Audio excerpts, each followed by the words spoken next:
I remember the first night I noticed something amiss. The television flickered in the dark living room, casting dancing shadows across the walls. My eyes felt heavy with fatigue, but the nagging worry in my chest kept me awake. My wife, Ava, had told me she'd be working late, finishing a critical project she couldn't delay. Yet there I was, staring at her smartwatch logs on the charging stand, noticing a spike in her heart rate at precisely 2 a.m. My pulse throbbed in my own ears. She was nowhere near her office at that hour, or so I suspected.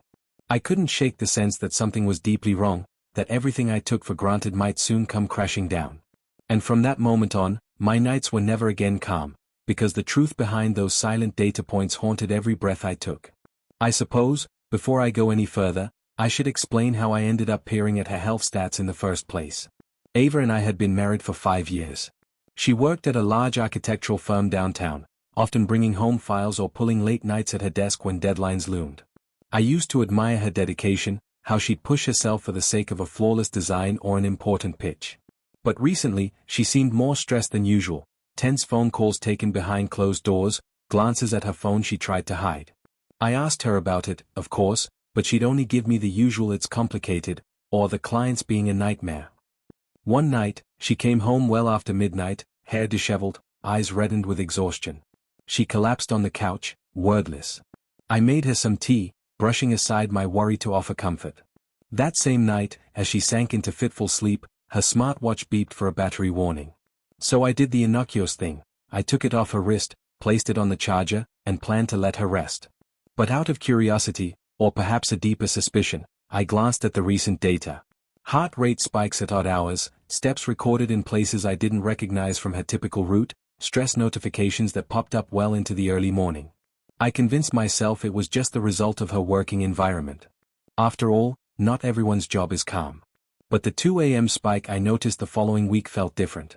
She'd claimed, in a hurried text earlier that day, that she'd be at the office until midnight, pushing to finalize drawings for a client's big presentation. I'd fallen asleep on the couch, expecting to hear her keys jingle at the door any moment. Yet, come morning, I woke up alone in bed. She must have slipped in around 3 or 4 a.m., I told myself. Tired as she was, she probably forgot to mention her return. But that next day, while tidying our bedroom, I found her smartwatch on the nightstand, and I saw the newest data. A distinct, dramatic heart rate surge at 2:06 a.m., lasting nearly half an hour. My stomach knotted, an uneasy sense of dread flooding me. I tried to ignore the curiosity gnawing at my mind, telling myself that maybe she was running to catch a taxi or climbing multiple flights of stairs at the office. That's when I noticed her phone lying next to the watch, unlocked. She must have been too exhausted to think about it. I felt guilty even considering what I was about to do, but I rationalized it. We were married, and we shared so much. If something was truly wrong, I needed to know. So I picked up her phone, scanning through the last few messages. She'd texted her boss, Paul, to confirm some meeting times, but there was nothing out of the ordinary. Then I checked her email. Buried in her inbox was a receipt from a late-night rideshare to an address across town, timestamped at 1:50 a.m. My hands went clammy. That wasn't her office address, nor anywhere near it. My mind spiraled with possibilities, none of them comforting. Was she meeting a client at some remote location? Another coworker?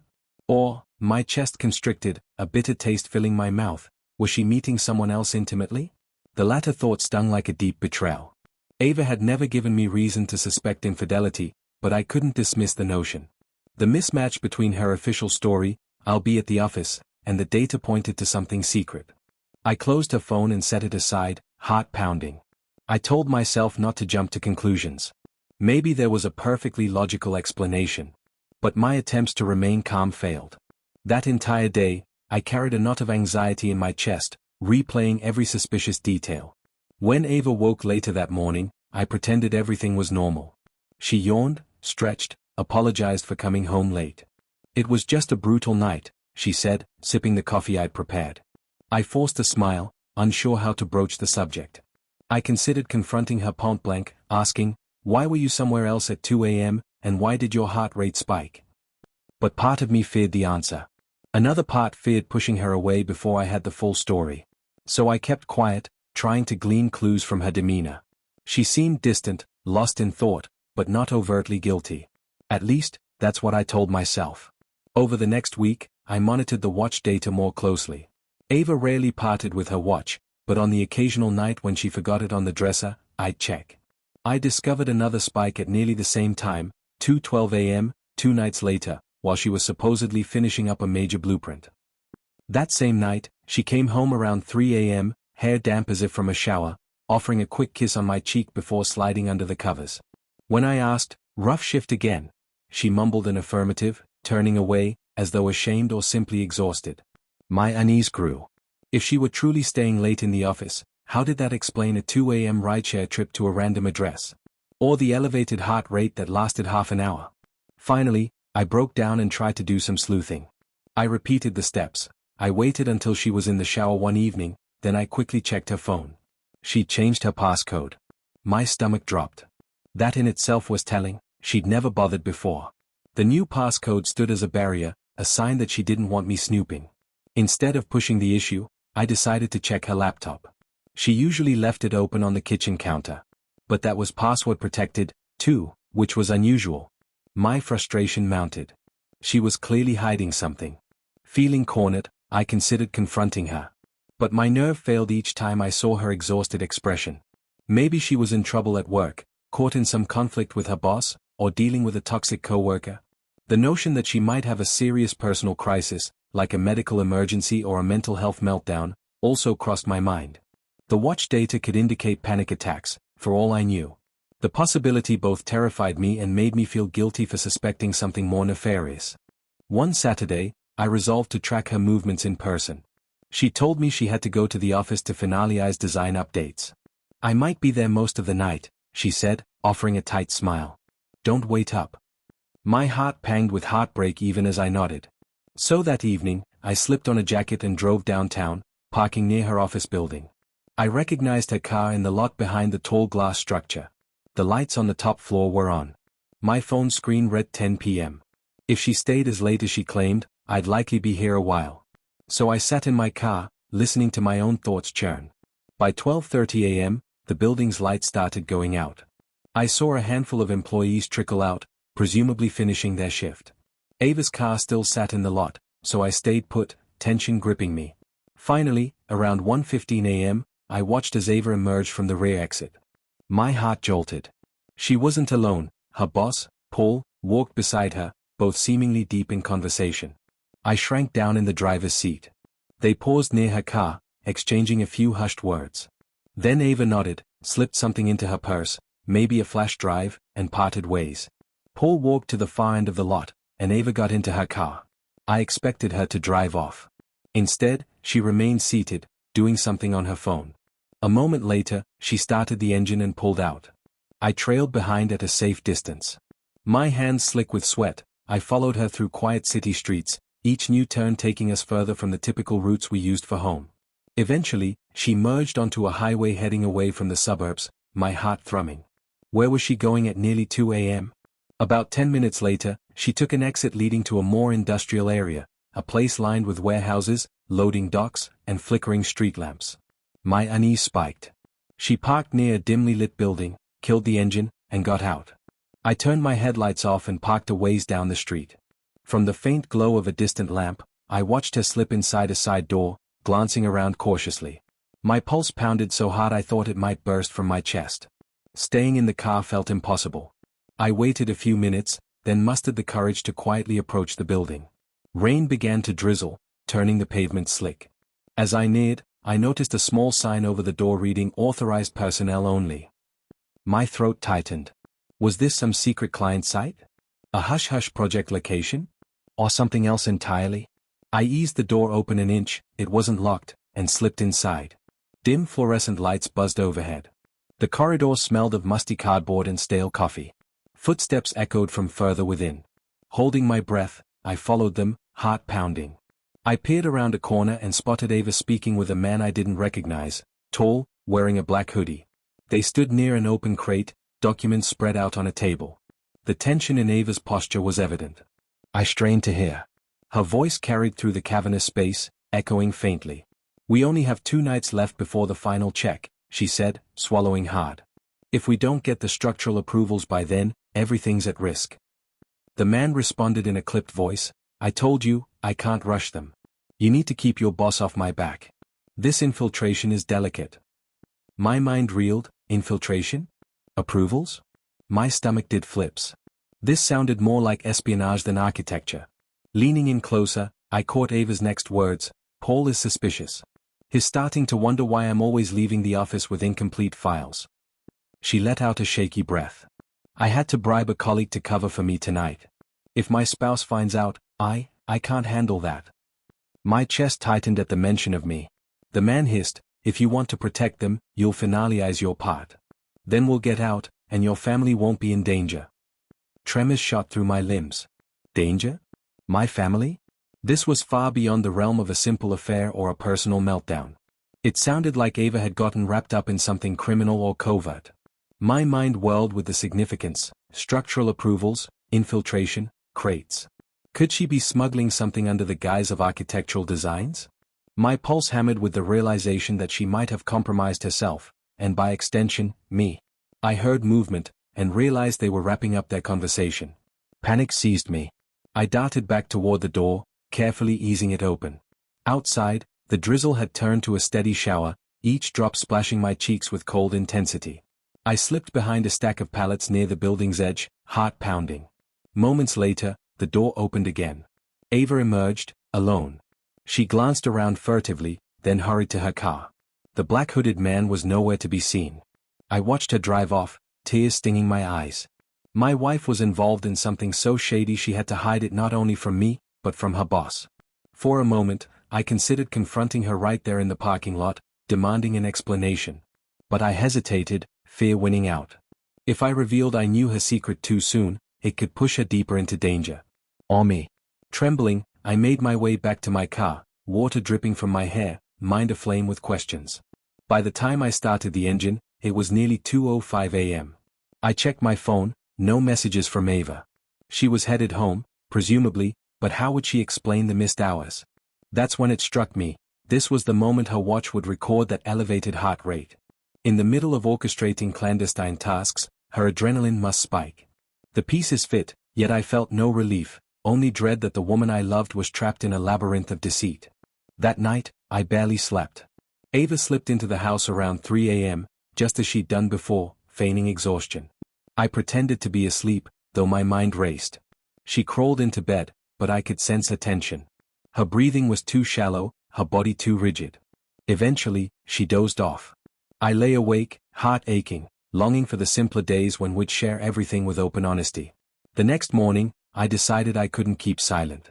Over breakfast, as the rain battered the windows, I calmly asked, "Are you really working at the office all night?" She froze, spoon halfway to her mouth. "What do you mean?" she asked, tone guarded. My fingers curled around my mug. "You come home extremely late, but your watch data suggests you're stressed at 2 a.m., and you have rideshare receipts for addresses nowhere near your office. I saw some unusual things. And last night, I followed you." Her eyes widened in panic, the spoon clattering into her bowl. "You what?" I swallowed, my heart pounding. I couldn't ignore all the red flags. "Please, just tell me what's going on. Who was that man in the hoodie? What infiltration? Why are you lying to me?" Her face paled. For a moment, tears glistened in her eyes. She looked torn between anger, fear, and sorrow. "You had no right to," she began, but her voice faltered. In the hush that followed, thunder rumbled outside, as though underscoring the tension. Finally, she set her jaw. "I can't give you all the details. It's not safe. I'm involved in something big, bigger than us. If I back out now, the repercussions." I slammed my mug down, frustration boiling over. "Don't talk to me about repercussions. You're risking your life, your job, our marriage. For what? If you can't tell me, I can't help you. And if I can't help you, how can we fix this?" She trembled, tears slipping down her cheeks. "I never wanted to drag you into this. I swore I could handle it alone. It started months ago, when I discovered some evidence of corruption in the company's big client account. Funds were being siphoned into questionable projects overseas. I tried to report it discreetly, but the people involved are powerful. They threatened me, told me if I didn't comply, they'd ruin my career, maybe worse. So I pretended to cooperate. That's what you saw me doing, forging documents, sneaking out to meet their contact. I hate myself for it. But I had no choice. My pulse thundered. You do have a choice, I insisted. Go to the authorities. Blow the whistle properly. Let them protect you. She shook her head, anguish in her eyes. You don't understand. They have allies in law enforcement. I can't trust anyone. I've been gathering evidence, hoping to compile enough to break the ring wide open. But I'm running out of time. The enormity of her words struck me like a punch to the gut. She wasn't cheating or dealing with a personal meltdown, she was embroiled in something criminal, blackmailed by powerful people. My anger morphed into an urgent need to protect her. We'll find a way, I murmured, clasping her trembling hands. We'll find someone trustworthy, maybe a federal agency from outside the local jurisdiction, or an investigative journalist. She squeezed her eyes shut. The man in the hoodie is a middleman. He's forcing me to produce false architectural documents that cover up the real shipments going overseas. I discovered they are funding dangerous activity. I can't let them get away with it, but each day I pretend to comply, I sink deeper. They're tracking me, probably my phone. I'm only safe at the office because my boss is oblivious, but soon, he'll realize something's off. I realized with painful clarity why her watch kept spiking at 2 a.m., sheer terror, the knowledge she was treading a razor's edge between complicity and sabotage. I took a deep, steadying breath. All right. Let's do this carefully. We'll gather your evidence, but we'll reach out to someone beyond their influence. We can't keep living in fear. If you vanish or they suspect you, we might both be in danger. Her gaze flickered with desperation. They gave me 2 more nights to finalize the last set of forged blueprints. After that, they planned to ship them out as official records. I wanted to sabotage them, but they watched me. If they sense betrayal, she trailed off, voice cracking. I stood, crossing around the table to kneel by her chair. Gently, I cupped her face, brushing away tears. We will do it smartly, I promise. We'll find someone who can shield us, a journalist or a federal contact who isn't local. We'll make copies of everything. And if we have to run, we run together. Her shoulders shook with sobs, relief and fear intermingled. I'm sorry for lying. I just didn't know how to keep you safe.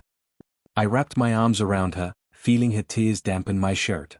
I forgive you, I whispered, voice thick with emotion. Now we stand together. That day marked the start of a frantic, nerve-wracking plan.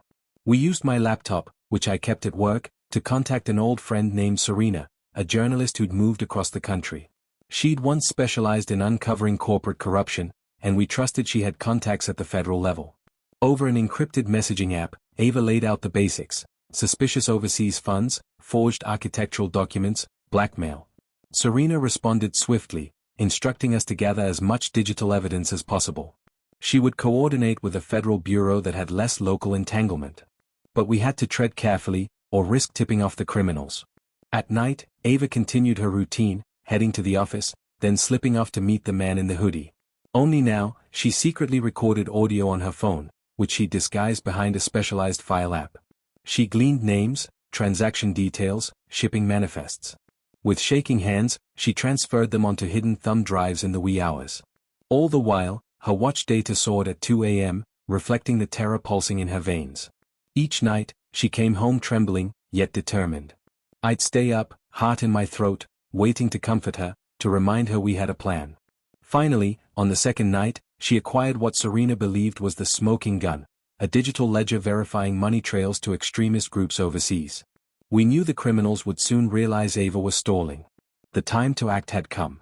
Early the next morning, Serena arranged a secure connection with a federal agent in another state, someone she vouched for as uncompromised. Through an encrypted channel, Ava transmitted the files. The agent confirmed receipt, promising to mobilize resources within 48 hours. It was done. All we had to do was survive until then. That evening, tension soared to a fever pitch. Ava's phone pinged with a message from the hooded man: final blueprint due tonight. No excuses. She swallowed, fear stark on her face. I have to go. If I don't show up, they'll suspect we turned on them. My heart hammered at the thought. You can't go alone. It's too dangerous. She shook her head, tears brimming. They'd never let you inside. And if they saw you, it'd raise alarms. We decided I would follow from a distance, ready to call for help if something went wrong. So close to midnight, we left in separate cars. The city lights blurred by, dread coiling in my gut. She arrived at the same industrial building, while I parked discreetly behind a stack of shipping containers. Through the faint glow of street lamps, I spotted her silhouette entering the side door. My phone showed 1:30 a.m. My mind drifted to her smartwatch, which must be registering a skyrocketing pulse. Minutes ticked by, feeling like hours. Then, muffled shouting reached my ears from inside. My entire body tensed. A crash, a clang of metal. Could it be they discovered her deception? My heart throbbed in my throat.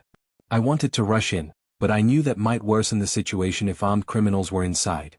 I hovered, phone in hand, ready to call the police, but I hesitated, uncertain if local authorities were compromised. Another agonizing moment passed. Then the side door burst open. Ava stumbled out, the hooded man in pursuit, fury etched on his face. She ran toward her car, but he grabbed her arm. In a rush, I threw caution aside, leapt from my hiding spot, and sprinted toward them, shouting, "Get your hands off her!" The man whipped around, eyes narrowing as I lunged. We scuffled under the flickering streetlight. He swung a crowbar, barely missing my shoulder. Adrenaline surged, and I tackled him to the ground. He thrashed, cursing in a guttural voice. Ava, breathless, fumbled for her phone, presumably to call for help. In that moment, headlights flooded the area, several cars screeched into the lot. My stomach dropped, fearing reinforcements for the criminals.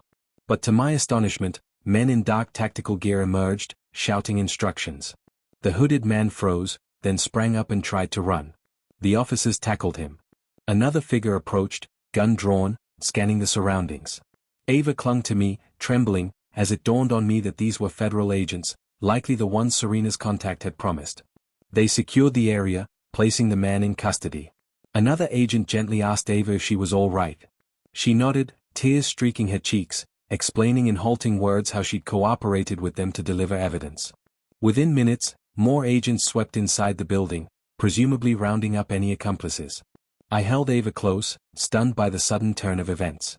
Her watch beeped faintly, probably registering the highest heart rate of all, while the storm above eased to a light drizzle. One agent, wearing a stern expression, approached us. He introduced himself as Agent Vaughn. "We've been monitoring communications thanks to your journalist friend," he said briskly. "We came as soon as we had enough cause to intervene. We believe we've captured at least 2 key players. The rest, we'll trace from the evidence Ms. Ava provided." We exchanged glances, relief washing over us in dizzying waves. The monstrous secret that had weighed on our marriage was finally forced into the light. Over the next few hours, we answered a barrage of questions from the agents, verifying Ava's role and the nature of the infiltration scheme. The hooded man was identified as an enforcer for an international syndicate funneling money through legitimate architectural contracts. My wife had stumbled onto their operation by accident, then found herself coerced into forging documents. The entire scenario felt like a twisted nightmare, except we were living it. When dawn broke, the sky glowed a pale gray, the storm having passed. Ava and I drove home, exhausted beyond words. Silence enveloped us, an unspoken bond of relief and residual terror. She reached across the center console, took my hand. "I'm so sorry," she whispered, tears clinging to her lashes. I squeezed her fingers gently. "It's over now. We'll get through it." In the ensuing days, I tried to coax her into some rest. She'd hardly eaten or slept well in weeks, and the cumulative stress weighed on her. She insisted on continuing her job for the time being, explaining to her unsuspecting boss that a family emergency had forced her to be out. Meanwhile, the federal agency worked behind the scenes to unravel the syndicate, presumably shutting down multiple overseas channels. Ava gave official testimony, under protection. Our friend Serena wrote a series of exposés, carefully omitting Ava's identity. The news told of a multi-million-dollar corruption scandal. I watched the coverage with a strange mix of pride and sorrow, proud that my wife had braved unimaginable pressure, yet grieved that it nearly tore us apart. It took time for us to rebuild trust in each other. She'd lied, I'd spied, and we both bore emotional scars. But with each day that passed, we opened up more. She shared every horrifying detail of those nights, how her heart hammered at 2 a.m. because that was the moment they demanded confirmations and signatures. She wept, confessing her guilt at endangering us both. I listened, offered forgiveness, and admitted how I, too, felt guilty for rummaging through her watch data in the first place. Yet without that clue, we might never have uncovered the truth. Eventually, we found a new equilibrium. Ava's smartwatch, once a symbol of secrets, became an odd reminder of how data can reveal hidden truths. She still wore it, but now each beep or spike was no longer a cause for dread. She told me that whenever she sees her heart rate climb, she thinks back to those nights, and breathes in relief that she's safe. Sometimes, in the middle of the night, I'll wake up and glance at her watch on the charger out of habit. But each time, I remind myself we no longer walk on eggshells, threatened by an unseen network of criminals. Months later, the final convictions were handed down.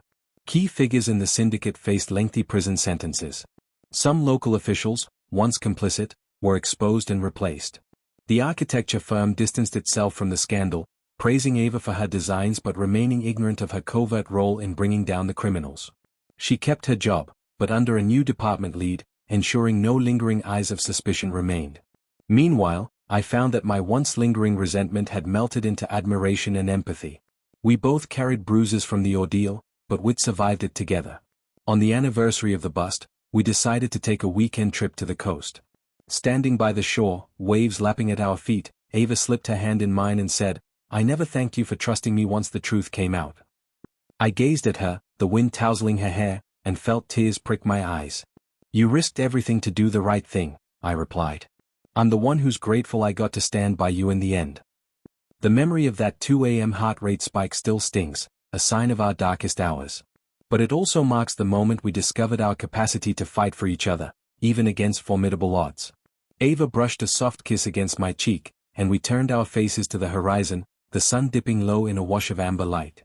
In its glow, I saw the promise of a future unburdened by secrets, brightened by the knowledge that we can weather any storm together. Sometimes, she jokes that her watch saved us. Had I not noticed the suspicious pattern, she might have spiraled deeper into the criminal scheme, or faced deadly reprisals alone. I tell her it wasn't the watch that saved us, it was her bravery, and the love we share. Because even in the face of fear, betrayals, and dangerous illusions, we found our way back to each other, hearts pounding not in terror, but in hope. And that, I suppose, is the final lesson of our midnight ordeal. Every heartbeat has a story behind it.